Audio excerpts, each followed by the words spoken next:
While Insta360 continues to innovate with lots of interesting and unique designs for their cameras, it was always the One X for me that was their flagship, and now they've released an upgraded version, the Insta360 One X 2. It has an almost identical form factor. In fact, you'd be forgiven for thinking it's exactly the same. It's certainly an iterative upgrade rather than adding any groundbreaking new features, but it's still well worth a look. So join me, James Bruce, with MakeUseOf.com Reviews as we take a closer 360-degree look at the Insta360 One X2. So if you're not already familiar with the Insta360 lineup, specifically the One X or the One R with the 360 mod, then you should know that it's not the fact that these are great 360 cameras that make them so special. Instead, it's the motion sensors contained within here and the software app that mean these can act as your own personal cameraman. There's no need to frame your shot when you're in the action. All you need to do is hit record and then figure it all out in post. When you get to the editing stage, you can reframe the shot and point it wherever you want. You can change the field of view. You can tell it to deep track a particular subject so that it keeps them centered in the frame. It's incredible. Your final output then looks like this super cool action cam shot, but really it was effortless to shoot. All you did was to hold the camera out and hit record. And in a nutshell, that's the beauty of the Insta360 One X2. But there's been some key changes with the hardware, so let's talk about that. So the first major change is that you now have this lovely color touchscreen, albeit a round one, in which to navigate the menus, select your options and preview the video. So I have to say this is a lot more helpful than the monochrome LCD display that you had on the previous model, although it can still be a little bit fiddly to navigate menus on something this small, and especially when it's a round screen. Still, it's a huge improvement. At 5.3 ounces, the One X2 is about 1 ounce heavier than the previous model. However, a lot of this has gone into a larger battery, which now runs for up to 80 minutes continuous recording rather than 60 minutes on the previous one. Anecdotally, it certainly lasted us a couple of hours of shooting outside, as well as downloading the images to a phone. Although 60 to 80 minutes doesn't seem like a huge change, it's a big quality of life improvement that I think you're going to appreciate if you're shooting a lot with this. Another huge improvement is that the whole package is now IPX8 waterproof down to 10 meters out of the box. There's no other changes needed. You don't need to put an extra case on it. All you need to ensure is that these clips on the side are not showing any of the orange. If they're showing that, it means they haven't been sealed tightly enough. Just clip them in properly and then you should be good to go. So I tried this out down by the ducks and I am happy to report after a good plunge, it did fine. That said, the lenses are vulnerable to scratching still, so don't go throwing it around, don't scrape it along the bottom of a lake or something.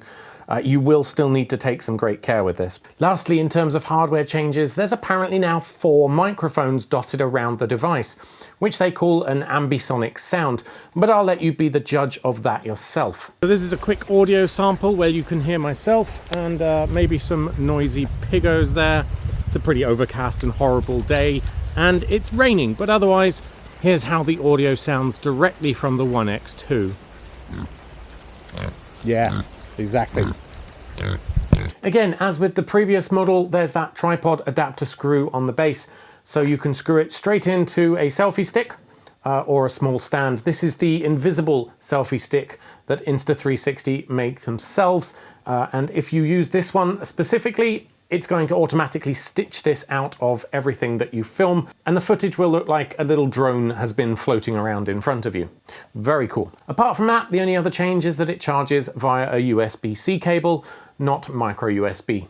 Now, I have to admit that while the camera itself, the hardware is super cool and the software is relatively easy to use, if not a little bit resource intensive on my phone, the problem I've always had with these sorts of cameras is that I'm not the most creative person around, and trying to come up with something, you know, just a little cool video to post to Instagram is the biggest trouble I have. And that is where Insta360 have really nailed it. Inside of the app, you'll find the Stories tab and the Shot Lab, which contains sort of 15 to 20 different ready-made templates, each of which includes a tutorial on how to shoot it, so it doesn't assume you know what you're doing. It gives you some great step-by-step instructions showing you how to mount the camera, how to shoot, what distance to shoot from, tips to get the best effect. So all you need to do is go out, shoot the clips, download them to your phone, point the story towards those clips, and then say, go ahead and make me this video. And that's pretty much all there is to it.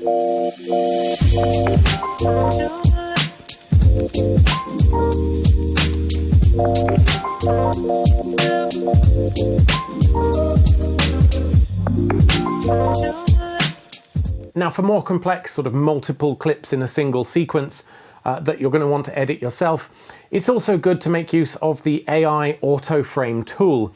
Now, this is going to look at your footage and then attempt to identify certain things within it using the artificial intelligence algorithms. So for instance, it should recognize landmarks, people, smiles, food, or even dogs. It'll then frame those in the best way, and it can even extract multiple clips from the same piece of footage. So for example, if you're filming and there's a building in front of you, as well as a dog down there, it'll take both of those clips from the same moment in time and let you save both of them. It is very cool. Now, one thing that I'm slightly disappointed by at launch with the One X2 is its inability to stream reliably for me. One of the great things about the One X was that you could plug it in to your phone through a cable and then use your phone's Wi-Fi to stream in 360 degrees to a variety of platforms like Facebook. Unfortunately, on the One X2, that cable isn't available, and even if you use a USB-C to USB-C on Android, it still doesn't work for some reason. I don't think it's been enabled in firmware yet. So if you want to stream in 360 from this, which you can do, by the way, instead what you have to do is connect wirelessly to this over the Wi-Fi. And then, of course, because you're connected to Wi-Fi on this, you can't then use, say, your house Wi-Fi to stream. Instead, you'll need to rely on the data connection of your mobile plan. Now, if you're in an area that has, say, 4G or 5G, I'm sure that'll work fine. But out here where I am, it's limited to 3G, and even that's pretty rubbish at the best of times. So I really couldn't get streaming to work at all on this, which was a shame. So obviously your experience may vary, but for me, it just didn't work. Now, hopefully they'll add that functionality to do it through a cable at a later date. I'm sure it can be done. It's just a case of adding that to the firmware. So if you don't already have either the One X or the 360 mod with the One R, then my recommendation remains much the same as it was last year. If you think you could get some cool shots from your adventures, or if you're traveling around into different cities, maybe not this year, but next year you might, then the cool features offered by the One X makes this an incredibly cool camera to own. It's your own personal cameraman, and the things you can get out of it are just mind-blowing. And that's even if you're not into the whole 360 degrees thing, as it were. If you don't even want to stream that to Facebook, you'll still get the most amazing shots out of this because of the ability to reframe it. No offense intended though, if you are into 360 degree footage, this is going to shoot that 5.7K footage, 30 FPS, 360 degrees. This is good. As with any camera with a sensor this size, low light performance is not that great. You've probably seen some examples throughout the video where I've been shooting during wintertime on pretty overcast days and indoors. And even with the remove grain filter applied, you can still see it being a little bit sort of low quality. I also shot this video of our Christmas lights specifically to show low light performance. Outdoors, of course, there's no problem, but as with any camera like this, best performance will come from having good lighting. If you already own the original One X, is it worth upgrading? In terms of technical specs of the internals, nothing much seems to have changed. It still shoots at 5.7K, 30 FPS, albeit H.265 encoding is now optional. But if you were hoping for a jump to 8K resolution or even 5.7K, 60 FPS, that's not quite happening yet.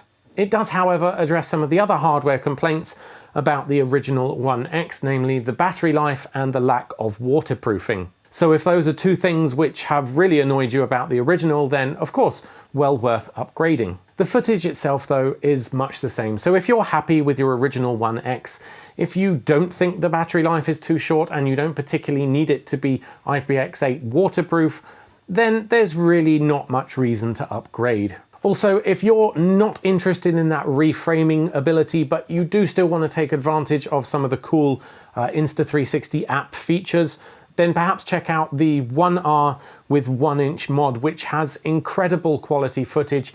It's a regular wide-angle action cam, but with a massive 1-inch sensor, so you're really getting some great high resolution and even good low light performance from that one. Do check out our original review of that if you'd like to see some demos of it. Anyway, thanks for watching. I hope I've helped you to make your mind up about the Insta360 ONE X2 and whether it's right for you.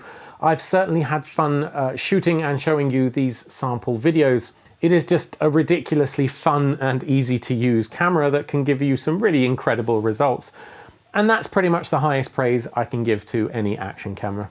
So until next time, please smash that like button and destroy the... Sorry, I can't do this. Just hit the like and subscribe button if you want to hear more from us when it comes to hardware reviews, gadget giveaways, tech tutorials and more from all of us over at makeuseof.com. Until next time.